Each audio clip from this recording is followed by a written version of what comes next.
Hello, hello, hello, com vocês, mais um Batendo Cabelo com Rod Saulete. Aqui quem fala é o Saulete. E aqui é o Rod.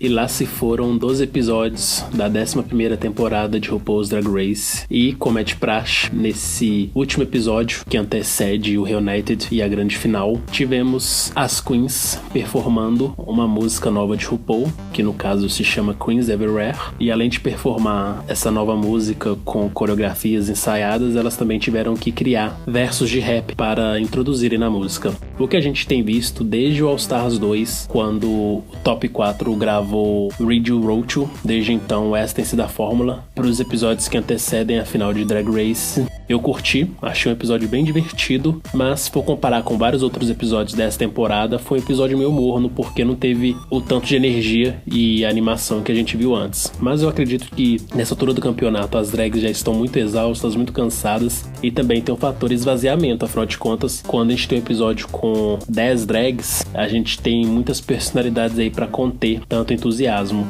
Já nessa reta final com 5 drags, as coisas podem fluir de forma mais tranquila, porque não tem muita drag ali querendo chamar a atenção, e aí dessa forma acaba que esse episódio fica uma coisa mais intimista até. É, que esse episódio é meio que aquele último episódio que elas vão estar juntas na sala de trabalho. Então meio que a gente não vê tanta manipulação, digamos assim, da produção em querer formar certas intrigas ali no meio. Tanto que nas outras temporadas, nesse episódio, sempre aquele episódio de redenção de várias drags que por hora foram chatas com algumas ou fizeram coisas que não gostaram e acabam se desculpando. E a gente viu nesse episódio que a Silk meio que perdoou a Ivy ter falado aquelas coisas, a Silk também ter falado um monte de coisa que ela tinha explodido de raiva na hora. Mas foi um episódio morno. Eu acho que, assim, pro meu lado, foi um episódio que não acrescentou tanta coisa, a não ser da metade pro final. Mas esse episódio, pra mim, foi meio que estragado devido à gravação da grande final, que foi na segunda-feira, dia 13. Eles meio que deram spoiler do top 4. Meio que, não sei se foi erro de cálculo ou se eles fizeram isso de propósito, mas meio que estragou aquela graça de ter que assistir o episódio pra gente primeiro ver quem são as 4 finalistas pra depois eles gravarem, que geralmente eles gravavam isso num final de semana. E nessa temporada eles não quiseram fazer isso e meio que estragou um pouco da surpresa, assim, pra mim. Não que eu não tenha acompanhado algum spoiler antes, mas meio que perde aquele encanto que a gente tem quando tá esperando pra ver alguma coisa. Então, pra mim, metade do episódio, assim, do começo do episódio não fez muito sentido, e da metade pro final, assim, eu gostei mais. E eu não diria que foi um episódio também, assim, ruim. Foi um episódio mediano que vale a pena de assistir, porque a gente vê o que elas se arrependeram de ter feito ali dentro ou de não ter feito, mas foi bom. O problema do top 4 dessa temporada ter vazado antes da hora, e ele vazou não foi por conta de Reddit ou afins, mas foi por conta da World of Wonder, a produtora de RuPaul's Drag Race, que colocou na internet uma chamada para a gravação da grande final, e nessa arte que eles divulgaram tinha imagem da Brooke, a Carrie, Silk e Ivy Oddly. Até então a gente também sabia que teríamos aí um top 5 com a possibilidade da formação do top 4. E quando a World of Wonder publica essa arte, ela estraga o plot da formação do top 4, porque aí não vai ter nenhuma surpresa. Então a gente assiste o episódio só pra saber o que vai acontecer nele, porque o clímax do episódio, que seria esse lip sync que rolou entre Brooke e Vendi, ele já não nos surpreende tanto, porque a gente sabe até quem vai ser a drag eliminada. De qualquer forma, tirando esse mau planejamento de divulgação, eu acho que outro problema foi eles terem forçado esse top 5 até esse episódio. Porque se a gente for olhar vários outros momentos de Drag Race nessa temporada atual, poderia ter rolado aí um double sachet, que a gente chegaria agora nessa altura da competição com 4 drags e estaria tudo perfeito dentro dos conformes pra grande final. Mas aí a gente começou a temporada com 15 drags, chega nessa altura da reta final, a gente tem ainda uma superlotação dentro da temporada com 5 drags, no momento que não era mais para ter 5 drags, então acaba que esses erros de cálculo da produção faz com que ela tenha que sacrificar algumas coisas para poder dar andamento à sua programação. Nesse sentido, eles vazarem o top 4 foi bem broxante mesmo. Mas de qualquer forma, né, quando eles gravam a grande final, sempre vaza tudo que rolou, inclusive o top 2, e nesse sentido a gente já tá por dentro de muita coisa que vai rolar aí pra frente. Mas nesse caso é muito ruim quando a produtora que está por trás de fazer a magia de Drag Race acontecer nas nossas telas acaba estragando, jogando esses spoilers bem antes da hora. Eu acho que assim, o problema mesmo é quando a empresa não leva assim tão a sério essa risca de spoilers. Tudo bem que os spoilers saem por uma fonte que tava lá trabalhando, mas isso não é a empresa que deu spoiler, não é a produtora, né? Igual foi nesse caso. Tanto que quando passa depois da gente saber o top 4, a gente saber o top 2 no final, não importa tanto, porque aí não tem aquela surpresa de que se aquilo que a gente leu na internet foi apenas um rumor que não vai se concretizar, ou se realmente é um rumor que se concretizou. E dessa vez eles já deram assim tudo na cara mesmo, falou, é isso mesmo, então vamos terminar logo. Em relação ao episódio, eu gostei bastante mais de ter visto o clipe final de Queens Everywhere. Eu gostei bastante do resultado. Pra mim, a que eu mais gostei, que mais teve empenho e uma coisa assim, não um momento a mais de tela, mas um diferencial, foi a Ivy, que eu acho que assim, 90% das pessoas vão concordar que foi ela. E também eu gostei bastante da Kyria, da Brooke, da Vandy e da Silk. Eu não gostei tanto porque as três, elas meio que não focaram tanto assim em fazer a dublagem enquanto estavam fazendo a performance. Eu gostei bastante de ter visto a Silk, porque a Silk, ela fez assim uma coisa bem engraçada de tipo derrubar as pessoas quando saem do banheiro. Mas em relação a Miss Vandy e a Brooke, elas meio que se preocuparam mais em fazer aqueles movimentos do que dublar realmente a música. E o ponto alto assim do episódio mesmo foi o clipe. Outro momento que eu gostei foi elas na passarela para conversarem com elas crianças, que a RuPaul mostra a foto, que é também bastante legal de ver isso, que a gente não conhece muito assim de como foi a vida delas até chegar ali no programa. Então ali a gente tem meio que um pouco daquele histórico delas pequenas, crianças, que acho que a maioria assim das pessoas LGBTs passam por essa coisa de que não quer se aceitar ou se não se esconde um pouco, até ter uma responsabilidade maior de poder assumir, sair de casa e fazer o que quer da vida. Então essa parte assim, pra mim, do episódio é a essencial e a mais legal. Não é tão assim legal os ensaios e essas coisas. Eu gostei bastante do clipe que as drags fizeram, especialmente pela Ivy. Não é segredo pra ninguém que nos acompanha no podcast que a Ivy é minha favorita dessa temporada e eu sempre vibro com ela e eu sempre estou celebrando a arte dela. E vê-la nesse desafio final no seu melhor momento, pra mim foi espetacular. Afinal de contas, nos últimos episódios, a Ivy veio deixando a desejar em alguns desafios, tanto que ela não ganhou mais nenhum desafio, embora em alguns momentos isso tenha sido meio duvidoso, porque pra mim ela mereceu, mas enfim, não levou. Mas eu acho que nesse episódio a gente teve a redenção da Ivy, que se ela tava meio apagada nessa reta final da temporada, nesse último desafio ela mostrou do que é capaz e nos deixou encantados com o que ela fez ali como apresentação final, seja pelas acrobacias que a gente já sabe que é clássico dela, mas também pela letra da música que ela escreveu e até mesmo as caras e bocas, né, e a presença de palco dela, que é fantástica. Então acho que esse foi o episódio da Ivy e embora ele não tenha uma vencedora, pra mim a Ivy foi a vencedora, especialmente por ela ter sido a primeira drag que a RuPaul colocou no top 4, então isso pra mim eu considero como a vitória do episódio, então por isso Ivy pra mim, nesse momento, simplesmente confirmou que ela é o top 2 da temporada. Independente do que venha acontecer no último episódio, pra mim a Ivy é disparado uma das melhores que passou nessa temporada e em toda a história de Drag Race. Ver as outras drags performando, eu também senti um misto assim de satisfação e decepção. A Kéria eu achei ok, a Silk eu achei ótima e eu acho que dessa vez essa personalidade dela barulhenta e aparecida veio muito a calhar porque super combinou com a performance que ela deu na hora que ela foi fazer a sua parte da música. Contudo, eu fiquei bem decepcionado com o desempenho de Brooke, afinal de contas Brooke é uma bailarina profissional, então eu esperava um desempenho dela muito bacana e não foi isso que a gente viu. Eu achei que o que ela entregou ali foi bem aquém do que estamos acostumados a ver de Brooke na competição. Eu achei que ela não estava à vontade fazendo aquilo, e por mais que os passos que ela apresentou ali fossem bons, dá pra perceber que havia um certo desconforto pra ela estar fazendo aquilo, porque certamente street dance, hip hop não é muito a zona de conforto da Brooke. Então aquela performance ali pra ela acabou sendo um grande desafio que ela não entregou e por isso acabou caindo no bottom 2. Da mesma forma, a Vanessa eu achei bem fraca e a Vanessa venceu 2 lip syncs dublando músicas que tinham uma pegada bem hip hop e R&B. E quando ela vem com essa possibilidade de cantar uma música com hip hop, ela não entrega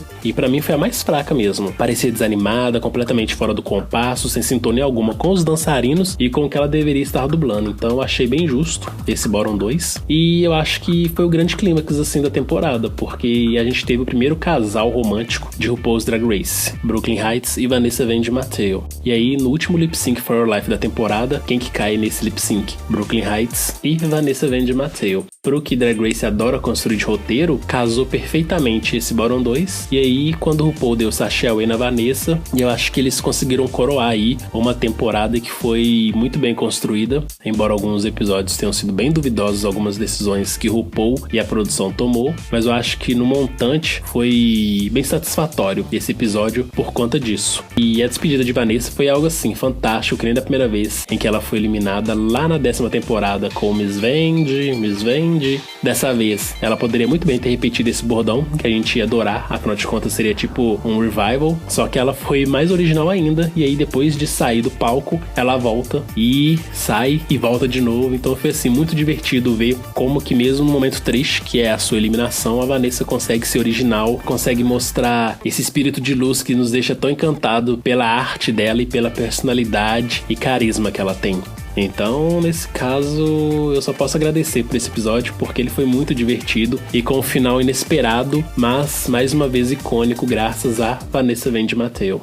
Acho que esse é um ponto mais engraçado do episódio mesmo, foi no momento que ela foi eliminada, né? Fez aquela graça toda de que, tipo, não apaga ainda os holofotes, porque talvez eu possa voltar, ficou fazendo aquelas graças. Então foi bem legal ver toda essa coisa que ela fez, pra gente ver que ela não vai ser esquecida assim de Drag Race. Mesmo ela tendo sido a primeira eliminada da temporada anterior e voltando nessa e ficando até a final, ela jamais será esquecida assim. Não que eu queira comparar ela com a Shangela, mas meio que deu aquele ar da Shangela, né? Na segunda, na terceira temporada e voltando nas próximas temporadas, assim, pra fazer uma graça. Acho que, assim, a produtora já tem até em mente de colocar ela nas próximas temporadas pra fazer alguma graça com isso, tipo, eu voltei de novo. E em relação ao que você falou também da Brooklyn, eu acho que, assim, quando a pessoa é uma bailarina, é diferente dela pegar uma coreografia pra uma dança totalmente fora do elemento dela. No caso, ela tinha que dançar hip hop, mas mesmo no ensaio, ela não tava mostrando aquilo que o Todrick queria. Ela tinha que se soltar mais e perder um pouco dessa técnica que ela tem, que ela praticou vários anos. Isso que deve ter mexido um pouco com ela pra não prestar tanta atenção assim no momento da gravação, né?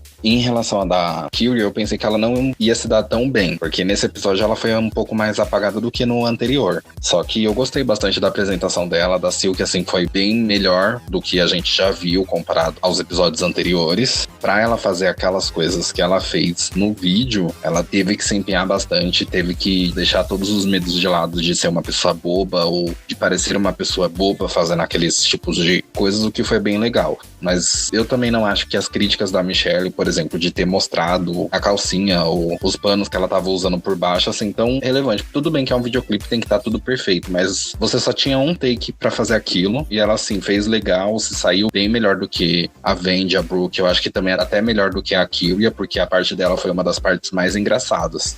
O que é bem atípico desse episódio da formação do Top 4 são os jurados fazendo críticas pesadas às drags. Porque quando chega nesse momento de Drag Race, os jurados estão bem mais amistosos, então eles não pegam esse momento para fazerem críticas às drags. Os jurados, nesse momento, fazem uma retrospectiva da trajetória da drag pelo show, e aí eles vão apontando para elas em que elas evoluíram e quais são os grandes destaques da arte dessa drag. E dessa vez não rolou isso. A Michelle Visage pegou pesado nas críticas, seja da Brooke, seja da Vendi. Mas eu entendo, né? Porque eles precisam também forçar esse roteiro e justificar por que eles vão colocar essas drags no bottom 2. Então, por esse lado eu entendi. Mas achei bem atípico não ter esse momento de retrospectiva do trabalho das drags na temporada e de como que elas fazem. É grandioso, é magnífico e que, independente da decisão de RuPaul, todas ali merecem estar no top 4 e disputar a coroa da temporada. Mas Drag Race sempre nos surpreendendo, e dessa vez eu achei que foi uma surpresa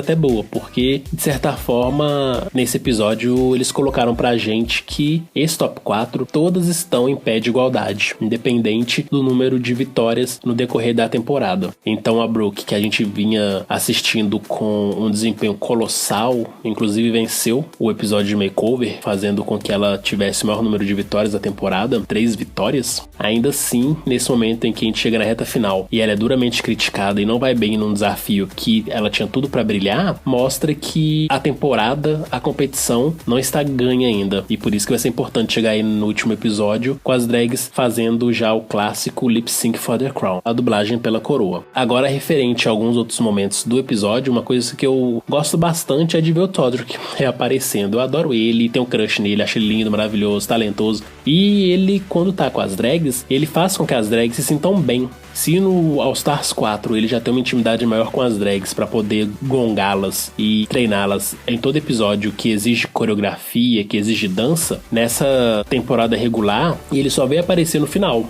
O que foi até meio estranho, porque como a gente tá acostumado a ver o Todrick em vários momentos, durante essa temporada a gente viu vários outros coreógrafos, tipo o Yannis, e as interações desses coreógrafos com as drags foram interações que aqui a gente até criticou algumas, por eles serem muito exigentes, por eles serem bem carrascos. E o Todrick, embora ele tenha essas características de ser exigente e às vezes até mesmo carrasco, ele ao chegar na reta final da temporada pega as drags com uma certa experiência maior já de como serem coreografadas, e ele também sabe o que ele quer ver e como extrair isso das drags. Então, por mais que nesse momento pareça que o episódio seja um pouco mais morno, eu gosto bastante quando o Todrick aparece, porque eu acho que ele acrescenta bastante para a competição.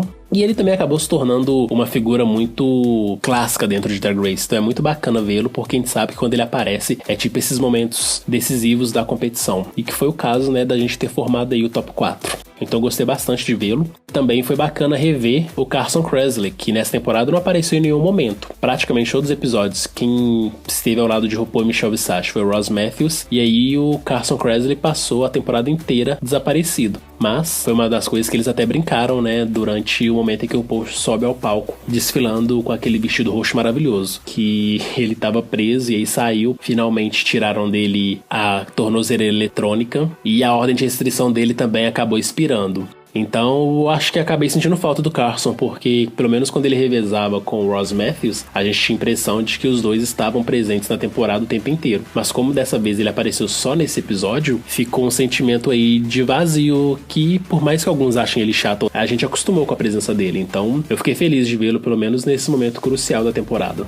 Acho que eu já falei assim várias vezes que eu prefiro muito mais a presença dele do que o do Ross Matthews. E essa temporada, assim, ele fez bastante falta porque meio que tem aquele meio termo, né? Do Ross ser engraçado para alguns, o Carson ser engraçado para outros. E eu prefiro bem mais o humor do Carson do que o do Ross. Porque às vezes o do Ross é, assim, um humor bem... não é bobo, mas é aquele humor meio óbvio. E o Carson meio que brinca um pouco mais, assim, com a criatividade da pessoa de entender o que ele tá falando. Que muitas vezes as pessoas não entendem e acabam dizendo que ele é chato. Ele fez bastante falta e também o Todrick fez bastante falta, assim, em certos momentos. Igual esse, por exemplo, do Yannis. Acho que se o Todrick tivesse lá, ele não ia pegar, assim, tão pesado quanto o Yannis pegou com as drag queens.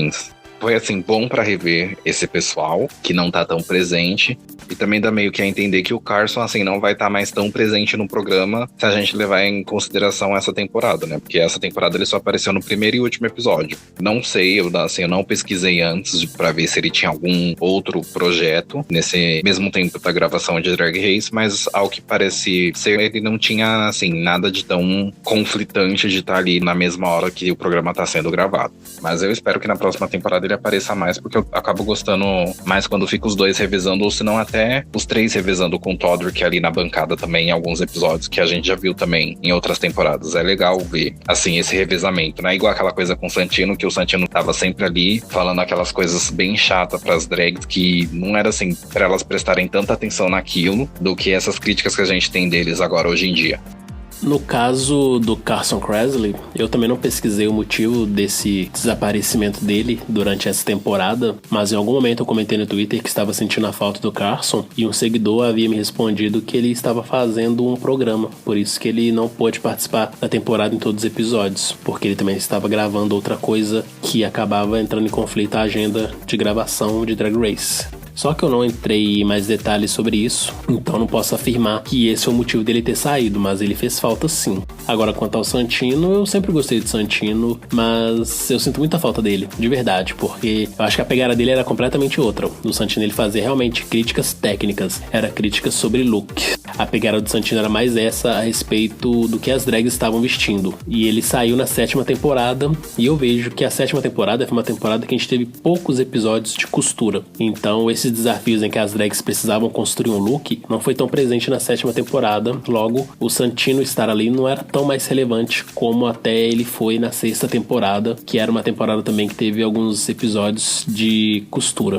Quando eu penso nos rumos que o reality toma a partir da 7ª temporada, em que costura deixou de ser um dos pontos principais, acaba que faz todo sentido que o Santino não participe mais da temporada como antes, porque a sua área de especialização, que é a costura, já não era algo tão exigido no programa. Mas eu sinto falta dele e gostaria que ele reaparecesse em algum momento, nem que fosse como convidado especial, igual ele foi durante a 7ª temporada. Agora, outro momento também que eu gosto bastante nesse episódio de formação do Top 4 é quando as drags estão lá no palco conversando com o Paul e conversam com as suas versões infantis ao interagir com a foto deles criança. Porque eu acho que é uma coisa muito fofa e muito emocionante até, porque quem não gostaria de poder conversar com o seu eu infantil e falar com ele que a vida vai ser melhor e que esse momento que ele está vivendo é um momento conturbado, confuso, mas que ele não tem culpa daquilo. Porque isso até me lembra um momento em que a Ivy comenta nesse episódio que as pessoas LGBTs não têm culpa de serem quem são. E por isso é muito errado esse conceito de precisar se assumir para alguém. Porque na verdade a gente não tem que assumir nada, porque nós somos o que somos. Então imagina para uma criança LGBT que vive no mundo heteronormativo. Ela o tempo todo nega a sua própria existência porque ela não vê exemplos disso no mundo. Então ela não sabe que ela pode ser o que ela bem entender, porque não são as referências que ela está acostumada a ver, seja na escola, na TV, na própria família. E eu acho que nesse sentido Drag Race tem um papel fundamental de representatividade e para poder educar as crianças mesmo, e os adolescentes, os adultos, porque mesmo a gente adulto, né, eu aí com meus quase 30 anos nas costas, sei que tem muita coisa ainda que eu preciso conhecer desse mundo, muitas pessoas, muitos estilos que eu desconheço e que pelo fato de eu desconhecer possa acabar sendo intolerante, porque eu não sei que tal estilo de vida é possível de se levar ou que exista. Então eu fico imaginando com uma criança que só pode viver na barra dos pais, e se ele tiver pais intolerantes que não apresentam essa diversidade pra ele, ele vai ficar completamente perdido.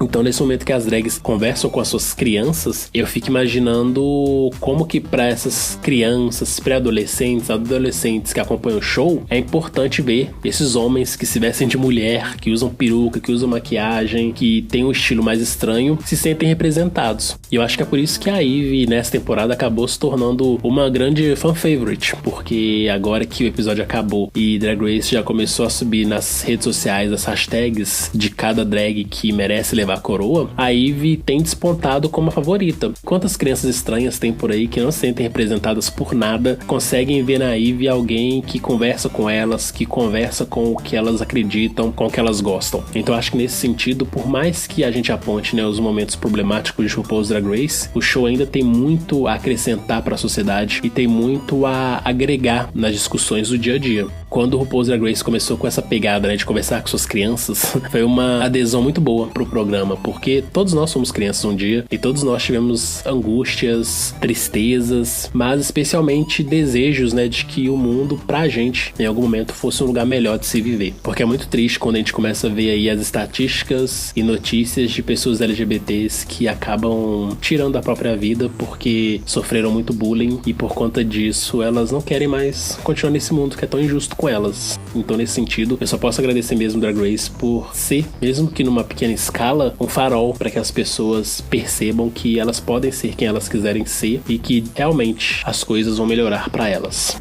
Uma das coisas legais que eu gostei de ter visto da gravação do podcast delas com a RuPaul e a Michelle foi que a Kyria, ela diz que cuida do sobrinho dela como se fosse o filho dela, porque o irmão dela se meteu em problemas com a justiça, ou ela aceitava a tutela dele, ou senão ele ia para um orfanato, onde teria que ser adotado por uma outra família. Eu achei isso daí também bem legal, porque até a RuPaul e a Michelle tocam no assunto do sobrinho dela saber se ela faz drag ou não. Como ele ainda é muito novo, tipo, tem 2 anos, é óbvio que a criança não vai, assim, entender o que é tudo aquilo. Também é legal ter esses pontos, assim, no programa pra ver que não é só a gente, assim, jovem, LGBT que assiste o programa. Tem muitas mães, tem muitos pais que assistem com os filhos, ou se não até mesmo mãe e pai que assiste meio que, assim, entre aspas, escondido da família pra ter uma outra visão, ou então pra conhecer aquilo que o filho ou a filha dele pode passar ou vai passar algum dia. Então é legal também ter esse momento que elas ficam conversando com as fotos delas de criança pra fazer as pessoas entenderem mais daquele processo que as pessoas LGBTs têm que passar durante a vida. E então acho que, assim, por mais que tenham essas pessoas hoje em dia na mídia ou até mesmo na rua, são aquelas pessoas preconceituosas, é porque elas não têm essa vivência, igual você falou, por exemplo, se a gente conhece alguma pessoa que vive um outro estilo de vida que a gente não está acostumado, é óbvio que a gente vai ter um certo preconceito com aquela pessoa porque a gente não conhece aquele mundo. Então é a mesma coisa. Então o Drag Race, ele tenta passar esse conhecimento, assim, para todos os públicos nesse episódio e nos outros episódios também, que acabam tocando em certos assuntos familiares. Então acho que isso, assim, é legal desse episódio. Se, assim, vocês ou alguém quiser assistir um episódio, assim, junto e que não seja aquela coisa meio que só confusão, briga, pra ter um momento mais, assim, relaxante, esse seria, assim, um episódio ideal pra uma pessoa começar a assistir, pra deixar a pessoa um pouco curiosa pra ver como que o programa pode mudar a impressão que essas pessoas que não conhecem esse mundo têm.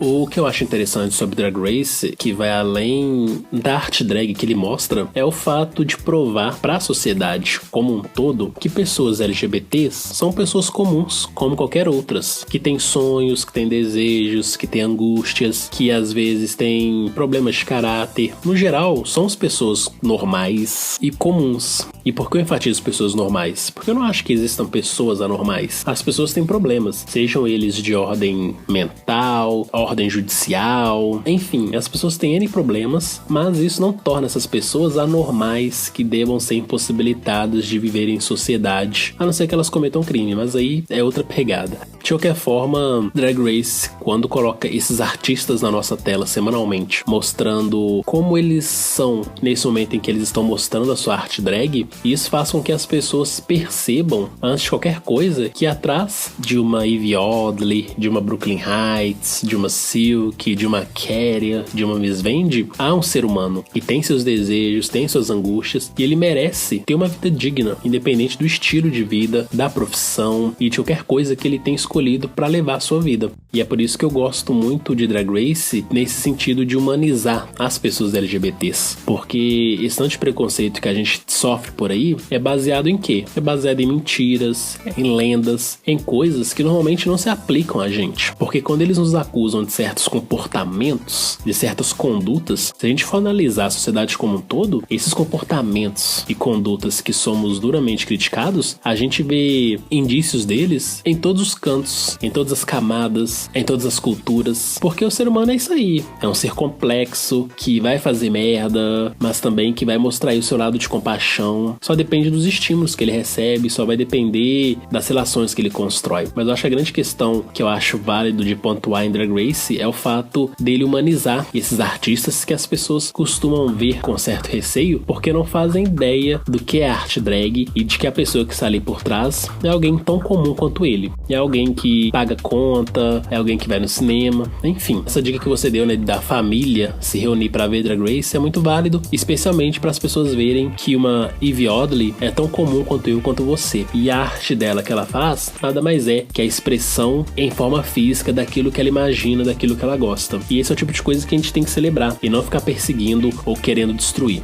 Então, nesse sentido, só posso agradecer Drag Race por nos mostrar a cada ano um elenco maravilhoso de drags talentosíssimas que mostram pro mundo o que a imaginação e o que as habilidades delas são capazes de fazer, especialmente participando dessa pressão de um jogo que faz com que as pessoas acabem perdendo as estribeiras, mas quando elas estão focadas, quando elas estão centradas, elas mostram um trabalho fenomenal que merece todos os aplausos e prêmios possíveis. E é por isso que nesse episódio da formação do Top 4, os jurados costumam ser bem mais gentis na hora de passar a sua avaliação para as drags, porque é o momento em que eles vão fazer esse balanço do que elas apresentaram em toda a temporada até então. E nesse caso, a gente viu que eles colocaram a Ivy num pedestal e consideraram ela uma das melhores coisas que passaram ali, o que eu achei bem bacana. E por outro lado, eles pegaram bem pesado na hora de criticar Vanessa, Vandy, Mateo e Brooklyn Heights, o que fez com que elas caíssem no bottom 2 e fizeram aquele lip sync que eu achei assim, muito, muito bom. Achei o lip sync ótimo, especialmente se a gente for lembrar que no último episódio, no episódio 11, o lip sync de No Scrubs entre Nina West e Silk foi uma coisa tenebrosa. Então dessa vez ver Miss Vandy e Brooklyn Heights, o casal Brandy, dublando entre si, foi bem divertido e foi bem legal, e deu pra ver que elas queriam muito chegar no top 4 e elas deram o melhor de si.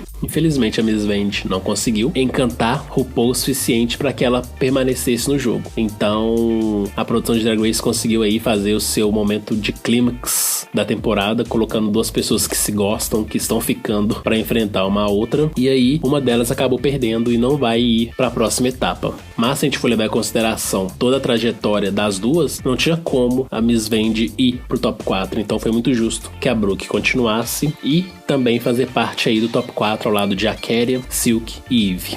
Esse lip sync foi, assim, bem melhor do que o do último episódio. E a música também não teve aquela coisa que eu achava que ia ser uma música bem dramática, melosa, porque as duas já se declararam ali que estavam se conhecendo, estavam ficando. Eu curti bastante, ainda foi uma música, assim, bem animada. O lip sync foi muito bom. É óbvio que a Brooklyn foi melhor que a Vandy, porque ela usou aqueles passos de balé, tudo. A Vandy também tentou usar, assim, todos os movimentos legais que ela sabia, mas não se conectou tão bem com a música. E, assim, pra última música de um episódio já gravado pra fazer o lip sync, eu acho que foi muito boa. E eu espero que na grande final tenham músicas legais. Legais no que eu digo é num sentido, assim, de que tenha uma interpretação legal pra elas dublarem. Não seja aquelas músicas bem melosas, dramáticas, lentas. A gente pode ver, por exemplo, no final da última temporada, que foram músicas, assim, energéticas, legais, mas não teve tanta performance, assim, delas quanto a gente esperava. Mas se essa final for com algumas músicas nesse estilo de que foi desse lip sync nesse episódio, vai ser muito bom também de assistir, e eu espero que também seja aquele final que a gente queira assistir, que nos prenda, que não seja assim, episódio da final que só ficam conversando baboseira, não tem nada engraçado, só tem coisa chata.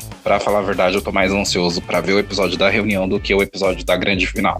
Eu, nesse momento, só espero que Drag Race tenha uma grande final memorável e que a gente possa comentar sobre ela pelas próximas temporadas que venham aí, porque a final da 10ª temporada foi tenebrosa. Aquele festival de revelações mal sucedidas, eu acho que assombra as drags que participaram daquilo até hoje. Agora, quanto ao United, eu acho que promete. Mas, vendo o Untucked desse episódio, deu pra perceber que pelo menos o top 5 estava em boa sintonia entre si. Até mesmo os desafetos da temporada, que foram Silk e Eve, se entenderam e estavam ali nesse momento se elogiando e só mesmo esperando o resultado final, porque nessa altura da competição, para elas já não vale tanta pena ficar brigando, ficar entrando em dramas, porque elas já tiveram que mostrar o que tinham que mostrar mesmo. Então não tinha muito mais o que fazer para poder chamar a atenção dos jurados ou dos produtores para elas permanecerem na competição. Eu acho que o top 5 nesse momento conseguiu entrar numa sintonia em que elas não precisam se acertar como a RuPaul, que faz às vezes de terapeuta. Agora outras drags com certeza vão aproveitar esse momento do United para poder esclarecer algumas coisas e quem sabe nos trazer mais drama.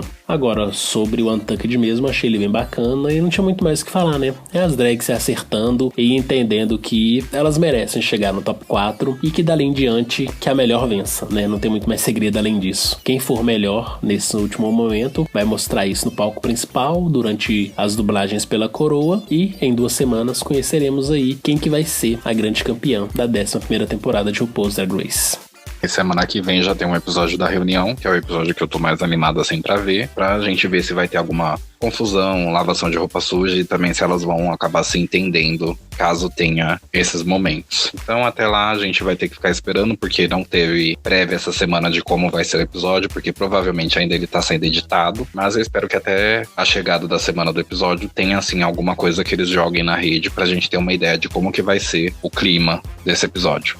Aí a questão que fica no ar é o seguinte: será que a gente vai ter um episódio de 1 hora, que quando passa na TV acaba tendo 1h30 devido às inserções comerciais? Ou a gente vai ter um episódio de 2 horas, que aí ele pegaria também o tempo do Untucked para poder ir ao ar?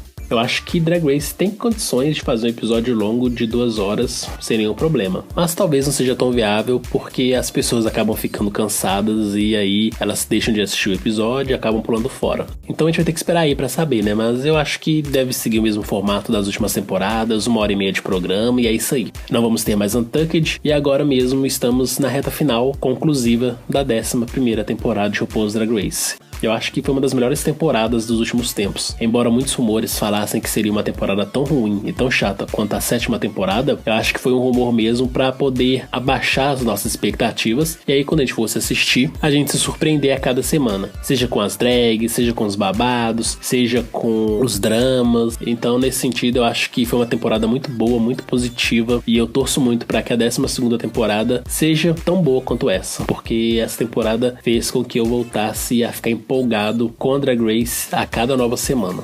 Por hoje é só, muito obrigado por nos ouvirem. Não se esqueçam de se inscreverem em nosso canal e curtir nossas redes sociais, Draglicious e Fusco News. Links na descrição. Aqui é o Rod. E aqui é o Saulete. Até o próximo Batendo Cabelo com Rod Saulete.